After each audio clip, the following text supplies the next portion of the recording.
এই ঘেরটা সাগর ভাইয়ের ঘের। সাগর ভাই, এই জায়গাটার নাম কি? এটা হচ্ছে মল্লিকের বাড়ি ইউনিয়ন, মরিচবুনিয়া হচ্ছে আপনার ওয়ার্ড। আচ্ছা, এটা রামপালের ভিতরে, রামপাল থানা, বাগেরহাট জেলা। জেলা। আচ্ছা আচ্ছা।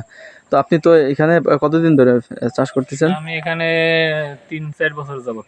3-4 বছর ধরে। এই মুহূর্তে কি মাছ আছে এখানে? এখানে আছে গলদা আর হালকা পাতলা সাদা মাছ। গলদা, সাদা মাছ আছে। আচ্ছা, তাতে করে এবছর তাতে কিরকম আপনি মানে লাভবান? ওই মোটামুটি আপনার ক্যাশের উপরে হালকা 30-35 হাজার থাকতে পারে। নাও পারে না? হ্যাঁ, নাও পারে। হ্যাঁ। যেহেতু আমরা আগের চাষাবাদের মধ্যে এখনো আছি, এই কারণে আমাদের বেশি সমস্যাটা বেশি হচ্ছে। আচ্ছা, যাই হোক, যেহেতু আপনার সাথে পরিচয় হয়েছে, তো সিএসএ অ্যাকোয়া বায়োটেক কোম্পানি আপনার এই মাছ চাষের দায়িত্বটা এবারের মতো নিচ্ছে।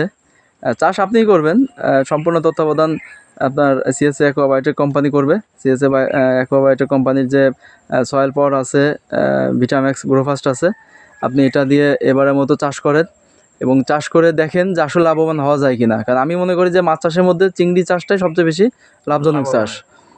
তো এখানে যদি আপনি যদি লাভ করতে না পারেন, তাহলে তার মাছ চাষে মানে বলতে হবে যে আগ্রহ থাকবে না। একসময় তো চাষ বিলুপ্ত হয়ে যাবে।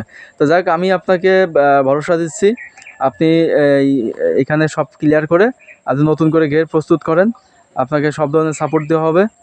তো যাক, পরবর্তীতে কি রেজাল্ট আসে, যে এবারে চাষ করে কি হয় এবং আগামীতে আমাদের তত্ত্বাবধানে চাষ করে কি ফলাফল আসে, সেটা পরবর্তীতে আবার আমরা সবার সাথে শেয়ার করব।